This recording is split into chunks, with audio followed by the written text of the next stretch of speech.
Hello friends, welcome you all to the part 9 of Spanish driving theory test in Hindi. आज इस part के अंदर हम पढ़ने जा रहे हैं रिएक्शन टाइम, रिएक्शन डिस्टेंस और ब्रेकिंग डिस्टेंस के बारे में। और मैं आपसे फिर एक बार कहना चाहूँगा कि आपको अगर किसी भी प्रकार की प्रॉब्लम है तो आप मेरे व्हाट्सएप नंबर पे कांटेक्ट कर सकते हैं बेझिझक। और किसी ने भी अगर चैनल अभी तक सब्सक्राइब नहीं किया है तो मैं उसको रिक्वेस्ट करता हूँ, प्लीज सब्सक्राइब द चैनल। उससे आपको हर इंफॉर्मेशन टाइम टू टाइम मिलती रहेगी और आप अपनी प्रॉब्लम्स को सॉल्व कर सकेंगे। तो चलिए शुरू करते हैं। आज का पहला क्वेश्चन है, does the use of drugs ever improve reaction time? क्या किसी भी प्रकार की ड्रग्स का इस्तेमाल करने से रिएक्शन टाइम का इम्प्रूवमेंट यानी कि रिएक्शन टाइम कम होता है क्या? ए ऑप्शन है yes, in some cases reducing it. B है यस विथ कोकेन। और सी है नो इन नो केस। तो रिएक्शन टाइम होता क्या है, सबसे पहले तो हमें ये देखना पड़ेगा। हम बाद में क्वेश्चन पे आते हैं।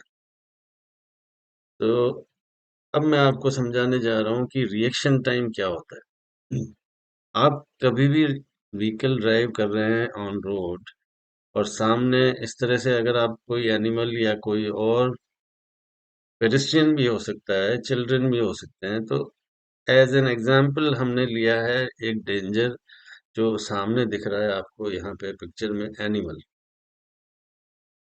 तो इस तरह का डेंजर अगर आपको दिखता है, फॉर एग्जाम्पल जिस कंडीशन पे आपकी व्हीकल खड़ी है, यू सी द डेंजर, आपने डेंजर को देखा इस पोजीशन। डेंजर देखने के बाद आप क्या करेंगे? आप रिएक्ट करेंगे कि रिएक्ट करके आप या तो स्टीयरिंग घुमाते हैं और या फिर ब्रेक लगाते हैं। अगर आपको स्टीयरिंग लेफ्ट या राइट घुमाने की जरूरत जगह नहीं है तो आप ब्रेक ही लगाएंगे। तो ब्रेक लगाते टाइम जब से आपने डेंजर को देखा और जहां पे आप रिएक्ट करते हैं, वहां से लेकर व्हीकल कुछ दूरी तय करती है और कुछ टाइम लगता है उस एक्शन को लेने में। तो वो जो टाइम लिया आपने, उस टाइम को बोलते हैं रिएक्शन टाइम। आपने डेंजर देखा और रिएक्ट किया, वो टाइम जो होता है that is known as reaction time. और उस टाइम के दौरान जितना डिस्टेंस व्हीकल ने तय किया, जितना डिस्टेंस व्हीकल चली, उसको बोलते हैं रिएक्शन डिस्टेंस। तो ये जो रिएक्शन टाइम है, ये रिएक्शन टाइम आपके माइंड की कैपेसिटी के ऊपर डिपेंड करता है। ये पर्सन टू पर्सन वेरी करता है, लेकिन इसमें कोई ज्यादा डिफरेंस नहीं होता है। 0.5 सेकंड से 1 सेकंड के बीच में ये वेरी करता है हर इंसान के बीच में। तो एवरेज जो है वो 0.75 सेकंड, कुछ सेकंड ही होता है, कोई ज्यादा इसमें इतना बड़ा फर्क नहीं होता है। लेकिन कैलकुलेशन की जाती है क्योंकि ये हमारी ड्राइविंग पे इफेक्ट डालता है। तो हमेशा एक चीज याद रखिएगा, रिएक्शन टाइम इंक्रीज होगा, कभी भी डिक्रीज नहीं होगा। Reaction time, as reaction time increases, मतलब कि आपकी कैपेसिटी जो है रिएक्ट करने की, वो डिक्रीज हो रही है। क्योंकि जैसे जैसे आपका रिएक्शन टाइम बढ़ रहा है, मतलब आपकी कैपेसिटी रिएक्ट करने की, to react the capacity to react is decreasing. दोनों का मतलब समझने की कोशिश करिएगा, क्योंकि क्वेश्चन के अंदर आपको कंफ्यूज कर सकते हैं कि क्या डिक्रीज हो रहा है और क्या इंक्रीज हो रहा है। तो रिएक्शन टाइम का मैं आपको एक खास चीज बता दूं, कभी भी आंसर में डिक्रीज अगर आप देखते हैं तो वो चीज आप ऑप्शन को क्लियर कर डिलीट कर सकते हैं। कैपेसिटी टू रिएक्ट डिक्रीज हो सकती है।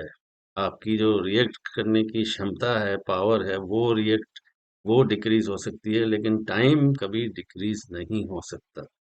तो चलिए अब हम क्वेश्चन पे आते हैं फिर से कि does the use of drugs ever improve reaction time. Improve करने का मतलब डिक्रीज। तो रिएक्शन टाइम जैसे मैंने आपको कहा कि किसी भी कंडीशन में डिक्रीज नहीं होगा। तो सी जो ऑप्शन है, no in no case, is the right answer for this question. Next आते हैं, what factors can cause the reaction distance to increase. अब रिएक्शन टाइम और रिएक्शन डिस्टेंस हमने दोनों पढ़ लिया। रिएक्शन डिस्टेंस के लिए पूछ रहे हैं कि कौन से फैक्टर रिएक्शन डिस्टेंस को बढ़ा सकते हैं। यानी कि रिएक्शन डिस्टेंस हमारा देखना और व्हीकल का डिस्टेंस तय करना जब तक कि हम रिएक्ट करें, उस डिस्टेंस के बारे में पूछ रहे हैं। जो डिस्टेंस व्हीकल ट्रेवल करेगी रिएक्शन टाइम के दौरान, that depends on the capacity of the driver.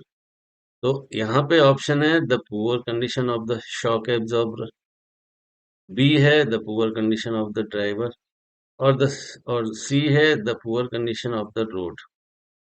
तो अब ये जो रिएक्शन डिस्टेंस है, ये बाहर के फैक्टर्स पे डिपेंड नहीं करता। शॉक एब्जॉर्बर का इसमें कोई रोल नहीं है, क्योंकि शॉक एब्जॉर्बर तभी काम करेंगे जब रोड पे व्हीकल चल रही है। तो रिएक्शन डिस्टेंस को कम करने में शॉक एब्जॉर्बर का कोई रोल नहीं हो। ये हमारी पर्सनल कंडीशन के ऊपर, यानी ड्राइवर की पर्सनल कंडीशन के ऊपर ही डिपेंड करेगा। हमारी अगर मेंटल कंडीशन ठीक नहीं है तो हम रिएक्ट देर से करेंगे, और रिएक्ट देर से किया मतलब गाड़ी ज्यादा डिस्टेंस तय करेगी रिएक्शन टाइम के दौरान। तो बी जो ऑप्शन है, the poor condition of the driver, is the right answer for this question. Next, if the temperature inside the vehicle is very high, can it influence the driver's reaction time? Driver, अगर आपकी vehicle के अंदर temperature बहुत high हो रखा है, गर्मी का टाइम है और व्हीकल को वेल वेंटिलेटेड नहीं कर रखा है आपने, तो क्या आपके रिएक्शन टाइम यानी ड्राइवर के रिएक्शन टाइम पे कुछ असर पड़ेगा? जी हाँ, बिल्कुल पड़ेगा, क्योंकि अगर वेंटिलेशन प्रॉपर नहीं है तो आप थकान महसूस करेंगे, आपको गर्मी लगेगी, आपके मेंटल उस पे इफेक्ट पड़ेगा, कैपेसिटी पे, कैपेसिटी टू रिएक्ट पे इफेक्ट पड़ेगा, वो कम होती जाएगी, तो आपका रिएक्शन टाइम बढ़ता जाएगा। तो चलिए ऑप्शन देखते हैं। ए है नो, इट डजंट इन्फ्लुएंस, गलत है। बी है यस बाय इंक्रीजिंग इट, बिल्कुल सही आंसर है। सी है yes by reducing it, reduce कभी भी नहीं होगा reaction time. B is the right option for this question, by increasing it reaction time बढ़ जाएगा अगर आपके व्हीकल का टेम्परेचर इनसाइड प्रॉपर नहीं है। Driving while drowsy makes A. Increase the time it takes to react. B. Movements are faster and more automated. C. It is more difficult to suffer from distraction. Drowsy makes, क्या करेंगे अगर आप drowsy हो रखे हो, नशे की हालत में हो थोड़ी थोड़ी, या थकान, या ऐसे कुछ मेडिसिन लिया है आपने जो आपको ड्राउजी बना रहे, तो उस केस में आपका रिएक्शन टाइम बढ़ेगा ही। हर केस में हमारा रिएक्शन टाइम जो है वो बढ़ेगा ही, डिक्रीज सिर्फ सुबह जब हम फ्रेश होते हैं उस टाइम सबसे कम होगा। अदरवाइज जैसे जैसे दिन निकलता जाता है, जैसे जैसे हमारी थकान बढ़ती जाती है, तो रिएक्शन टाइम बढ़ता ही जाता है। तो यहाँ पे भी अब ऑप्शन हमने देखे, increase the reaction time it takes to react, movements are faster, कभी फास्ट मूवमेंट होंगे नहीं क्योंकि आप ऑलरेडी थके हुए हो, तो मोर फास्टर मूवमेंट कैसे होंगे, या मोर ऑटोमेटेड कैसे हो सकते। सी है it is more difficult to suffer from distraction. Distraction more difficult है? No, it is not possible. It increase the time it takes to react. Reaction time increase होएगा। A option is the right answer. Next, when speed increases what happened? Speed अगर आपकी बढ़ी हुई है तो फिर किस चीज पे इफेक्ट आएगा? क्या रिएक्शन टाइम पे आएगा या रिएक्शन डिस्टेंस पे आएगा? ऑफ कोर्स रिएक्शन डिस्टेंस पे आएगा, क्योंकि व्हीकल ज्यादा दूरी तय करेगा रिएक्शन टाइम के दौरान, क्योंकि वो हाई स्पीड में है नॉर्मल स्पीड की बजाय। तो जितनी टाइम आपने सोचने में लगाई उतनी टाइम में व्हीकल ज्यादा दूर जाएगी, तो आपका रिएक्शन डिस्टेंस बढ़ जाएगा। तो ऑप्शन है ए डिक्रीजेस रिएक्शन टाइम, वो हमेशा ही गलत है answer. B increases reaction capacity, वो भी गलत है। सी है increase reaction distance. That is the right option, right answer for this question, C. अब हम आते हैं ब्रेकिंग डिस्टेंस के ऊपर। अभी हमने पढ़ा रिएक्शन टाइम और रिएक्शन डिस्टेंस। अब आता है ब्रेकिंग डिस्टेंस। तो ये जो चीजें मैं आपको समझा रहा हूँ बहुत ही फायदेमंद हैं, बहुत क्वेश्चंस के अंदर इनका इस्तेमाल किया जाएगा। आपको ध्यान से पढ़ना है और किसी भी चीज में कंफ्यूजन नहीं रखना है और दोनों को मिक्सअप नहीं करना है कि रिएक्शन डिस्टेंस या ब्रेकिंग डिस्टेंस क्या होता है। तो आपको इस एपिसोड के बाद इन चीजों में मैं समझता हूँ कि 99% कंफ्यूजन दूर हो जाना चाहिए। चलिए ब्रेकिंग डिस्टेंस के बारे में देखते हैं। जिस तरह से आपने डेंजर देखा और रिएक्ट किया था, तो वहां तक आपने रिएक्शन टाइम और रिएक्शन डिस्टेंस किया। अब रिएक्ट करने के अंदर हमने क्या किया था? ब्रेक लगाई थी। देखकर हमने यहाँ पे इस पोजीशन पे ब्रेक लगाई थी। तो ब्रेक लगाते ही व्हीकल वहीं पे तो रुकता नहीं है, वो भी कुछ डिस्टेंस तय करने के बाद ही रुकता है। तो कितना डिस्टेंस उसने तय किया after applying the brake and when, जब वो पूरी तरह रुका वहां जाके रुका यहाँ पे। तो ये जो डिस्टेंस इसने तय किया इसको बोलते हैं braking distance. After applying the brake vehicle comes in a complete stop position. That distance traveled by the vehicle is known as braking distance. Clear? अब ये ब्रेकिंग डिस्टेंस जो है ये भी किस चीज के ऊपर डिपेंड करता है? ये डिपेंड करता है सराउंडिंग्स के ऊपर या व्हीकल की कंडीशन के ऊपर। व्हीकल के पास आप अपने व्हीकल पे एक बार अप्लाई कर दिया तो फिर चीजें डिपेंड हो गई व्हीकल और रोड कंडीशन के ऊपर, फिर आपके ऊपर डिपेंड नहीं है। तो the distance travelled by the vehicle from the moment driver applies the brake until it completely stop, ये तो ब्रेकिंग डिस्टेंस हो गया। और ये जो हैं चीजें जिनके ऊपर व्हीकल का ब्रेकिंग डिस्टेंस डिपेंड करता है, एक तो है speed, the speed at which you are travelling. अगर आपकी स्पीड ज्यादा है तो आपका ब्रेकिंग डिस्टेंस भी ज्यादा रहेगा। दूसरा है the condition of tyre, suspension and brakes of the vehicle. अगर आपकी ब्रेक्स कंडीशन ठीक नहीं है, टायर कंडीशन या सस्पेंशन या आपके शॉक एब्जॉर्बर ठीक नहीं है, तो आपकी व्हीकल ज्यादा डिस्टेंस तय करेगी। उसके बाद आते हैं लोड। अगर आपकी व्हीकल में लोड ज्यादा है, वेट ज्यादा है, लोग ज्यादा बैठे हुए हैं, तो भी आपकी व्हीकल का ब्रेकिंग डिस्टेंस बढ़ जाएगा। फिर है रोड सरफेस कंडीशन।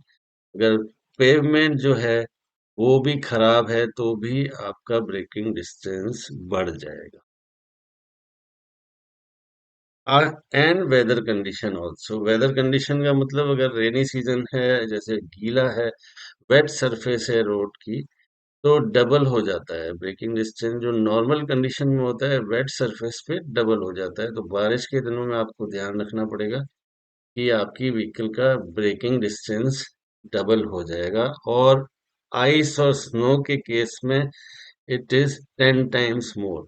ये चीज आप ध्यान रखना कि अगर आपसे पूछा जाता है कि वेट सरफेस यानी रेन के केस में तो फिर डबल, और आइस या स्नो अगर रोड पे है तो उस वक्त आपकी व्हीकल का ब्रेकिंग डिस्टेंस जो है 10 गुना बढ़ जाता है, यानी 10 टाइम्स बढ़ जाता है। नेक्स्ट है question, is reaction distance equal to braking distance? क्या रिएक्शन डिस्टेंस और ब्रेकिंग डिस्टेंस बराबर होते हैं? नहीं, ये नहीं हो सकता। ये आप भी समझ सकते हैं, अब तो आपने पूरा चैप्टर ही एक तरह से पढ़ लिया है। तो ऑप्शन ए है यस, बी है नो, और सी है yes if conditions are unfavourable. Reaction distance अलग चीज है, ब्रेकिंग डिस्टेंस अलग चीज है।